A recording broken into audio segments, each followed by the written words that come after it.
I don't want Trump at the game. Hey, let him come. We're gonna boo the out of you, bro. Like, let him come. As a Knicks fan, we don't want the distraction. This president has no business showing up in New York City. I am dead serious. The president got a rude awakening as he made his way into one of the most dangerous environments in American politics, a New York sports crowd, when you're this unpopular. But right now we have a situation in Manhattan where they're stopping a watch party where people just want to have a good time because they can't get into Madison Square Garden with $42,000 seats. So they had the watch party outside the garden. They can't have it Monday because the POTUS, instead of saying, you know, I'm going to fall back because it's important that people are having a good time, he's a little selfish. So... I mean, we've all seen the videos. The city of New York at the moment is in a constant state of euphoria, it seems, with New Yorkers skipping over filled potholes, high-fiving each other as they say Nixon for crime at an all-time low. It's the Sesame Street out there. And what does the president have to do just weeks after saying that he was too busy to attend his own son's wedding? He wants to show up to Game 3. And according to the Washington Post, some Knicks fans warned him in advance, expect a hostile reception, which it appears that he is getting. Three of the NBA Finals tonight, up the street at Madison Square Garden. President Trump is going. City officials have told fans if they want to go to the game, if they're lucky enough to have the multi-million-dollar tickets, arrive 2 hours before game time. That's what the president's presence is going to do there.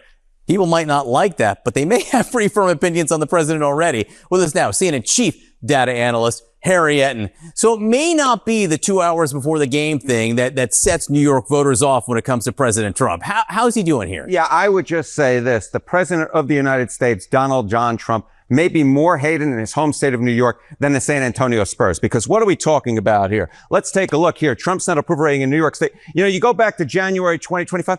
It was, you know, not so great, but not so terrible. 5 points underwater. But look at where he's fallen to now. He is now 30 points underwater on the net approval rating in his home state of New York. A massive drop-off we have seen in his popularity in the Empire State. And it's interesting, when you dig into some of these numbers, there were some groups, even in this very liberal state, that the president was doing well with. Yeah, okay. You know, a lot of the people who might be getting screwed tonight, especially with that watch party getting canceled, are working class New Yorkers. And those are the voters who have turned most against the president of the United States. Okay, Trump's approval rating in New York State with incomes under 50,000. You know, back in January 2025, he was actually slightly above water, 1 point above water. But hey, 1 point above water is better than 1 point below water. But look at where he is now. A dramatic decline. My goodness gracious. Right down there into the Hudson River. He's now 36 points underwater.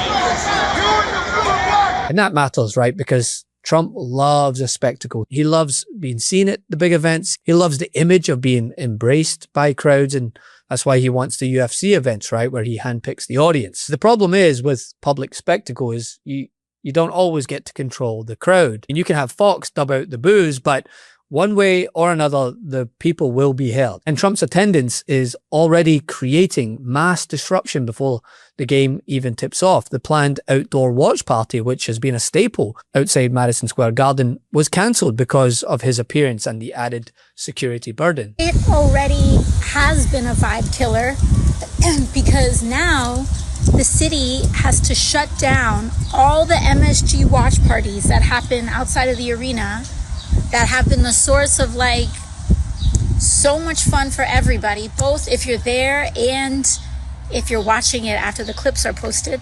Now all of that's going to get shut down tomorrow because Trump wants to show up. And I can tell you, like, as a politician, you know, I've gone to my fair amount of sports games. There are just some things that, like, I mean, you don't want to go either to jinx it or just in general. Sometimes the accommodations that are required for the security for you to show up are just not worth shutting down the fun for so many other people. And sometimes you decide not to go to things so that other people can enjoy it. He's just disrupting the flow, right? The first thing I do after watching and envy, as it seems that Timothée Chalamet is attending every game, just living the dream, is to watch this sheer state of euphoria, which takes place outside Madison Square Garden as history is made. But that won't be the case. And if for some reason they don't win tonight, by the way, the Kardashian curse will soon be the curse of Captain Bone Spurs. I don't want Trump at the game. I don't want no new people at the game right now. Yo, whatever's been working, don't show up to the Garden and they lose the game. This is what I'm thinking right now. If you got the Knicks playing the way they playing, anything new could jeopardize what we've been seeing. It's just that.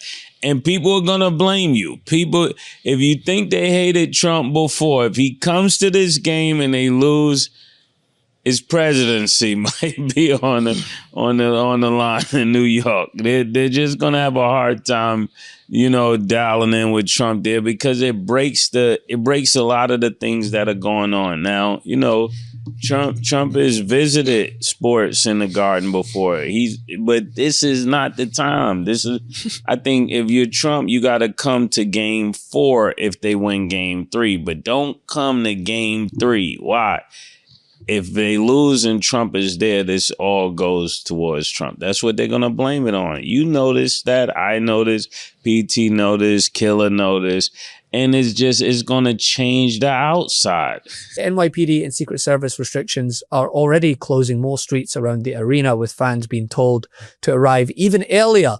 And there's also a no bag policy with airport style screening, and access around Madison Square Garden is being restricted to ticket holders, commuters, and employees. So before the man even enters the building, the presence has already changed the entire experience and dynamic for the fans. And that matters, right? Because it's supposed to be about the Knicks. It's not supposed to be Trump, but of course he wants to make it about him. And this is supposed to be about a team that hasn't been in the NBA Finals at home in 27 years. But this just fits the broader pattern that we have been talking about regarding Trump, right? He keeps reaching for spectacle, hoping that it deflects from how poor of a job he's doing.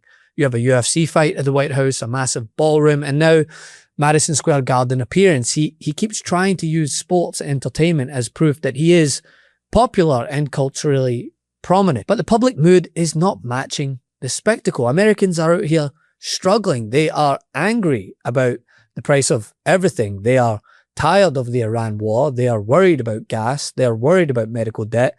They're worried about groceries. And Trump keeps putting himself in front of cameras like the country is waiting for one more entrance song. I just had this done.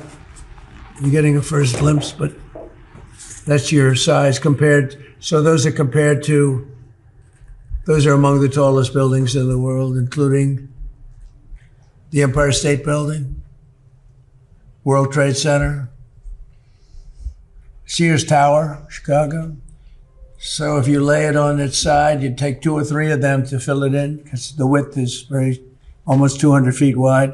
And when he is faced with harsh questions, well, what does he do? He runs away from an interview. We're like a third world country.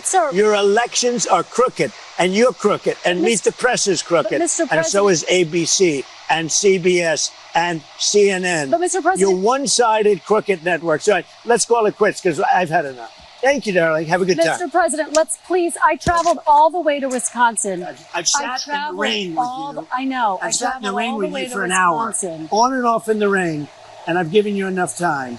You ought to straighten out your press, because you know what? Mr. President, a country can never be great with a dishonest press. We traveled all the way to Wisconsin for this interview. And the polling explains why this is so risky for the president, right? Reuters has Trump at just 36% approval. And that's not a president riding high who should be parading around sporting events. That's a president underwater. I mean, his even trusted Fox News channel can't help but admit that he's polling terribly. From Fox News just the other week on the president and this administration's handling of the economy, 71% of the American people disapprove, including 40% of Republicans. On the president's handling of inflation, 72% disapprove.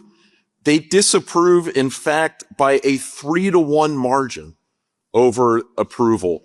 So Do you agree with the American people, or are they just wrong? Look, the American people were torched under the Biden administration. Oh my God. I wish I had $1 for every time you or on someone on the Republican side brought up Biden's name. If I did, I might have as much money as you have, Mr. Secretary. You would have lost 22% of your purchasing power, because that's what happened. So the American people are wrong. The fact that by a 3-1 margin, they disapprove of this president and your performance on the economy. They're wrong. The Democratic House is 17% approval rating. No, I understand why you don't want to answer the question. So let me, I forgot to mention, reclaim my time. I forgot to mention, consumer sentiment is at an all-time low. So the numbers on the approval rating of this president on the economy are the lowest since the Great Recession. But in terms of consumer sentiment, which actually does measure whether or not people are optimistic about their future, the lowest in the history of a poll that dates back to 1952. So when Trump enters Madison Square Garden, he's not entering as a universally beloved hometown figure. He's entering as an unpopular president during an affordability crisis to a place that he was already unpopular in before he was in office. Yeah, he's from that city. Yeah, his brand is definitely on the skyline, but New York has rejected him politically time and time again. Gloria, you spoke to a bunch of fans outside Madison Square Garden last night. Let's listen to some. I think people should still come out. I don't really think Trump should even be here, to be honest with you. He doesn't really claim himself as a New Yorker. We've been waiting for this for like how long? And, you know, a lot of people can't afford to get into the game. I'm one of those people. So I was actually looking forward to going to one of these watch parties, and now I can't. He doesn't live here, and he's kind of pooped on us for a while. And, you know, so like, I think this is our time, and he's distracting from our time. City knows exactly who he is and what he stands for. This is not a UFC audience hand-selected for maximum MAGA energy. This is Madison Square Garden during the NBA Finals, which Knicks fans have waited decades for. They're not there to serve as extras in Trump's comeback montage. I mean, let's put it this way. If even the tennis crowd in New York booed him, what's tonight going to mean? But I'll end with this. If those who run the Jumbotron are watching, you have the opportunity to do the funniest shit ever. You show Trump first, wait for the reaction, then pivot to the man sitting with the people. Just do it. Well, we about to win, so we both did it, man. We both did it. We both did it. Here we go, baby. Here we go. Let's go. Let's go. Want to stay plugged in? Become a subscriber to our Substack at MeidasPlus.com. You'll get daily recaps from Ron Filipkowski, ad-free episodes of our podcast, and more exclusive content only available at MeidasPlus.com.